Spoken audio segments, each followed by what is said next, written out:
नमस्कार विद्यार्थी मित्रांनो, मराठी नोकरी यूट्यूब चॅनलवर आपल्या सर्वांचं स्वागत आहे। आज आपण या व्हिडिओमध्ये पहा तलाठी भरती 2013 साठी 26 असणारे इम्पॉर्टंट प्रश्न आपण या व्हिडिओमध्ये घेत आहोत।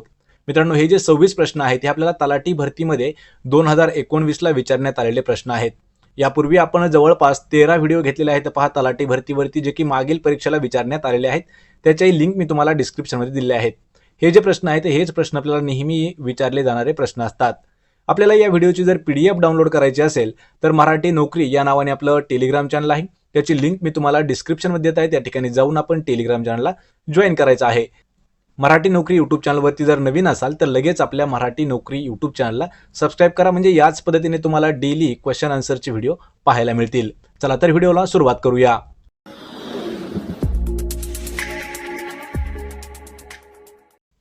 तर आजचा आपला प्रश्न पहिला आहे, खालीलपैकी कोण एकदिवसीय आंतरराष्ट्रीय क्रिकेट सामन्यात 100 बळी घेणारा सर्वात वेगवान भारतीय बनला आहे?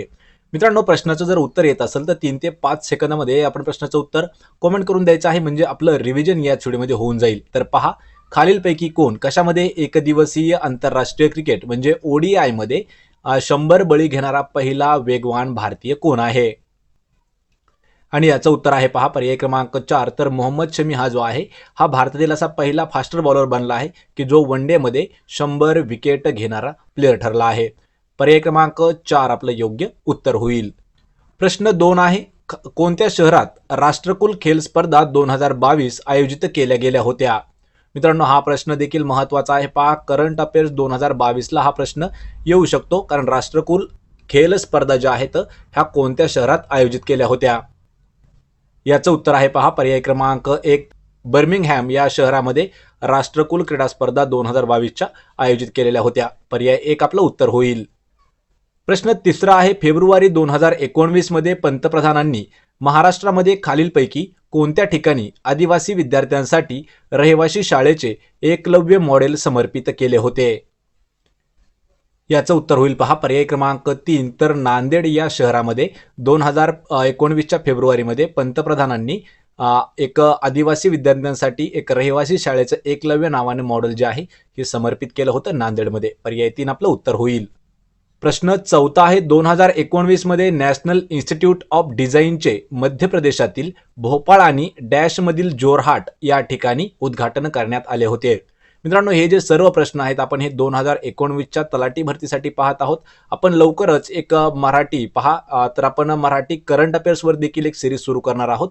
त्यामध्ये प्रत्येक आठवड्यामधील जवळपास 40 प्रश्न असणार आहेत, म्हणजे जवळपास आपण 52 आठवडे जे असणार आहेत 2022 या वर्षाचे, ते 52 व्हिडिओ जे आहेत आपण पूर्ण सिरीज नुसार घेणार आहोत। त्याचे लवकरच तुम्हाला व्हिडिओ मिळून जातील। त्यापूर्वी आपण 2019च्या तलाठी भरतीच्या प्रश्नपत्रिका पाहणार आहोत। तर 2019 मध्ये नॅशनल इन्स्टिट्यूट ऑफ डिझाईनचे मध्य प्रदेशातील भोपाळ आणि डॅशमधील जोरहाट या ठिकाणी उद्घाटन करण्यात आले होते। याचं उत्तर आहे पहा पर्याय क्रमांक 1। लक्षात ठेवा, मध्य प्रदेशमधील भोपाळ आणि आसाम यामधील जोरहाट यामध्ये उद्घाटन करण्यात आलं होतं। पर्याय 1 आपलं उत्तर होईल। प्रश्न 5 आहे, मार्च 2019 मध्ये संयुक्त राष्ट्र संघटनाद्वारे स्थापन केलेल्या शांती विद्यापीठाने भारताच्या कोणाला डॉक्टरेट पदवीने सन्मानित केलं आहे? मित्रांनो, हा प्रश्न महत्त्वाचा आहे। तर याचं उत्तर आहे पर्याय क्रमांक 1, तर उपराष्ट्रपती यांना। तर लक्षात ठेवायचे, मार्च 2019 पहा, मार्च 2019 ला उपराष्ट्रपती कोण होते? व्यंकय्या नायडू। आणि व्यंकय्या नायडू यांना संयुक्त राष्ट्र संघटनेद्वारे स्थापन केलेली जी शांती विद्यापीठ आहे, तर शांती विद्यापीठाने डॉक्टरेट पदवी सन्मानित केला आहे पहा उपराष्ट्रपती व्यंकय्या नायडू यांना। पर्याय क्रमांक 1 आपलं योग्य उत्तर होईल, उपराष्ट्रपती। यानंतरचा प्रश्न आहे क्रमांक 6, मराठी भाषा दिन हा कोणाच्या जयंतीनिमित्त साजरा केला जातो? पहा, मराठी भाषा दिन कोणाच्या जयंतीनिमित्त साजरा केला जातो? सोबतच यावर आपल्याला अल्टरनेट प्रश्न विचारला जातो, मराठी भाषा दिन हा कधी साजरा करतात?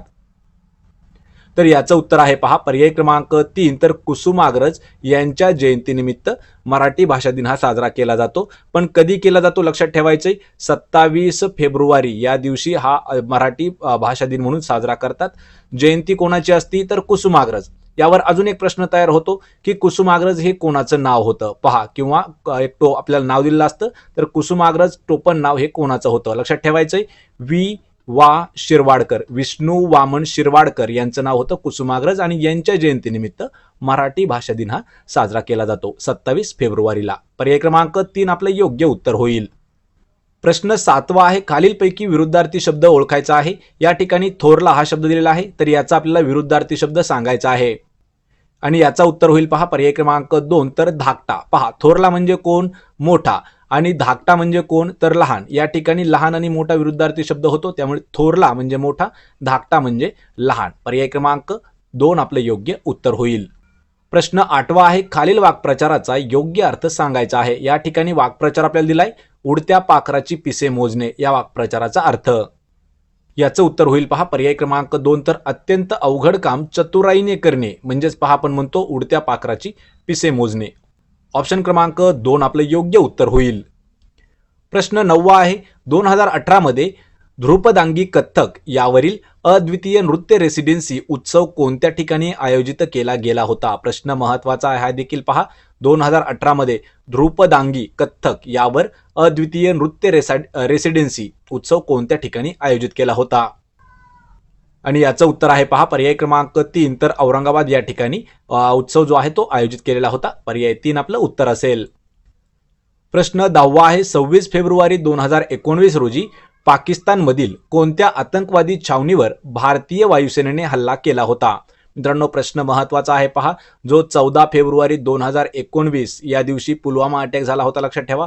तर त्या पुलवामा अटॅकचं प्रत्युत्तर म्हणून 26 फेब्रुवारी 2019 रोजी पाकिस्तानमधील खालीलपैकी अशी कोणती आतंकवादी छावणी होती की त्यावरती भारतीय वायुसेना, जी भारतीय म्हणजे इंडियन एअर फोर्स आहे, त्यांनी एक हल्ला केला होता?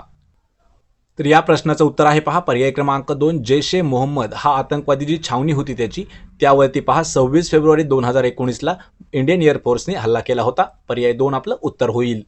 प्रश्न 11 आहे, कोणत्या भारतीय खेळाडूने वॉटरिंगन नेदरलँडमध्ये 20वे व्हिक्टर डच इंटरनॅशनल बॅडमिंटन 2019 मध्ये पदक जिंकले होते? याचं उत्तर आहे पहा पर्याय क्रमांक 4 तर हर्षल दानी हे आपलं उत्तर असणार आहे. ऑप्शन क्रमांक 4.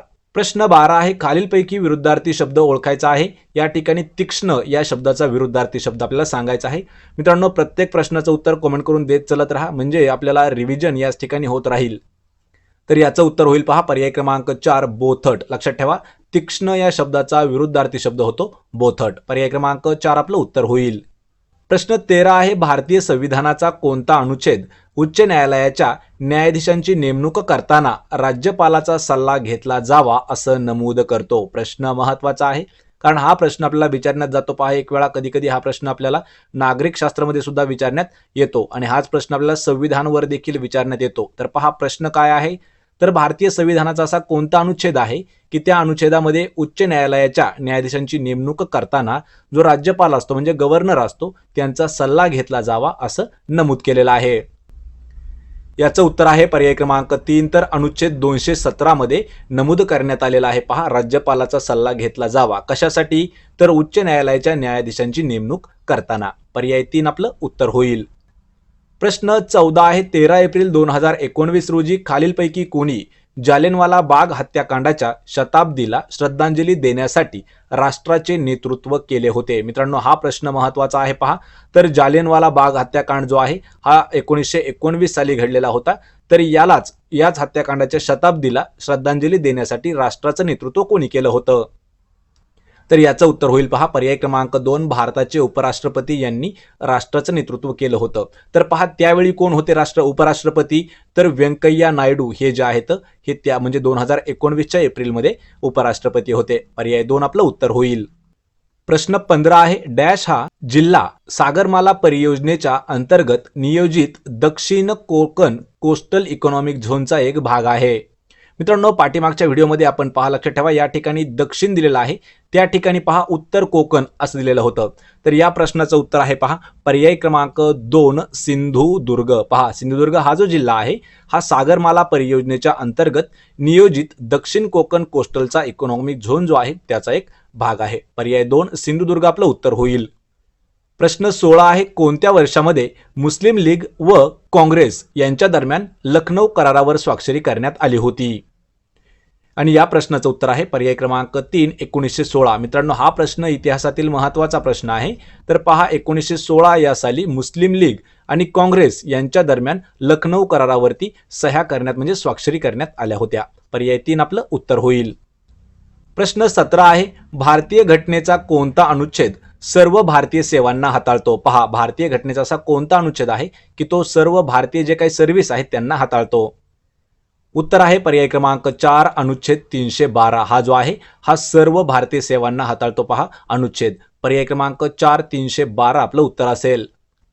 प्रश्न 18 आहे महाराष्ट्रातील दक्षिण कोकण किनारपट्टीची मृदा डॅश आहे. याचं उत्तर आहे पर्याय क्रमांक 1 तर जांभी मृदा आहे. त्यालाच पहा कधी कधी जांभीच्या ऐवजी लॅटेराइट प्रकारची मृदा असंही दिलं जाऊ शकतं. तर महाराष्ट्रातील दक्षिण कोकण किनारपट्टी जी आहे ही जांभी मृदा आहे. पर्याय 1 आपलं उत्तर होईल. प्रश्न 19 आहे महाराष्ट्रातील खालीलपैकी कोणत्या शहराला IT हब म्हणून समजले जाते. पहा राज्यातील आपल्या IT हब म्हणून कोणत्या शहराला संबोधले जाते. याचं उत्तर होईल पहा पर्याय क्रमांक 3 तर पुणे या शहराला म्हटलं जातं पहा IT हब. ऑप्शन क्रमांक 3 आपलं उत्तर होईल. प्रश्न 20 आहे जागतिक आर्थिक मंचाची वार्षिक परिषद 2022 कोणत्या ठिकाणी पार पडली होती. या प्रश्नाचं उत्तर आहे पर्याय क्रमांक 1 तर स्वित्झर्लंड या ठिकाणी जागतिक आर्थिक मंच वार्षिक परिषद जी 2022 ला झाली ती स्वित्झर्लंडमध्ये पार पडलेली आहे. पर्याय 1 आपलं उत्तर होईल. प्रश्न 21 आहे राष्ट्रीय सन्मान अपमान प्रतिबंधक कायदा 1971 भारताच्या डॅशच्या अनादराला प्रतिबंध करत नाही. प्रश्न हा महत्त्वाचा आहे पहा. तर राष्ट्रीय सन्मान आणि अपमान प्रतिबंधक कायदा जो आहे हा 1971चा जो भारताच्या कोणत्या अनादराला प्रतिबंध करत नाही. आणि याचं उत्तर आहे पर्याय क्रमांक 2 तर राष्ट्रीय पक्ष अनादराला प्रतिबंध करत नाही. राष्ट्रीय सन्मान अपमान प्रतिबंधक कायदा जो की 1971 ला झालेला आहे. पर्याय 2 आपलं उत्तर होईल. प्रश्न 22 आहे ESPN मल्टीस्पोर्ट पुरस्कार 2019 मध्ये विकलांग खेळाडूचा विजेता खालीलपैकी कोण होता. याचं उत्तर आहे पहा पर्याय क्रमांक 2 तर एकता भयान हे जे आहेत पहा ESPN मल्टी स्पोर्ट पुरस्कार जो 2019 ला झाला त्यामध्ये पहा विकलांग खेळाडूचा विजेता होता एकता भयान. पर्याय 2 आपलं उत्तर होईल. प्रश्न 23 आहे संविधानामध्ये उल्लेख केल्याप्रमाणे भारतीय लोकसभा किंवा संसदगृहाची कमाल सदस्य संख्या किती असते. तर या प्रश्नाचं उत्तर आहे पर्याय क्रमांक 3 552 एवढी सदस्य संख्या असते पहा. कमाल लक्षात ठेवायचंय संविधानामध्ये उल्लेख केल्याप्रमाणे भारतीय लोकसभा किंवा संसदगृह याची कमाल सदस्य संख्या जी आहे ही 552 असते. पर्याय 3 आपलं उत्तर होईल. प्रश्न 24 आहे 2 फेब्रुवारी 2019 रोजी कृषी निर्यात धोरणावरील पहिला राज्यस्तरीय जागृती कार्यक्रम खालीलपैकी कोणत्या शहरांमध्ये आयोजित करण्यात आला होता. याचं उत्तर होईल पहा पर्याय क्रमांक 1 तर पुणे या शहरामध्ये. लक्षात ठेवा कधी 2 फेब्रुवारी 2019 रोजी कृषी निर्यात धोरणावरील पहिला राज्यस्तरीय जागृती कार्यक्रम हा पुण्यामध्ये आयोजित करण्यात आला होता. पर्याय 1 आपलं उत्तर होईल. प्रश्न 25 आहे जागतिक ओझोन दिन हा दरवर्षी कोणत्या दिवशी साजरा करण्यात येतो. मित्रांनो हा जो प्रश्न आहे हा जागतिक दिनविशेषवरचा आधारित प्रश्न आहे. यापूर्वी आपण पहा वर्षात जेवढे काही जागतिक दिनविशेष असतात त्यावरती डीप मध्ये एक व्हिडिओ बनवला आहे. त्याची लिंक मी तुम्हाला डिस्क्रिप्शन मध्ये देत आहे. तो व्हिडिओ देखील पाहून घ्यायचा आहे. तर जागतिक ओझोन दिन जो आहे हा पर्याय क्रमांक 2 16 सप्टेंबर या दिवशी साजरा करतात. पर्याय 2 आपलं उत्तर होईल.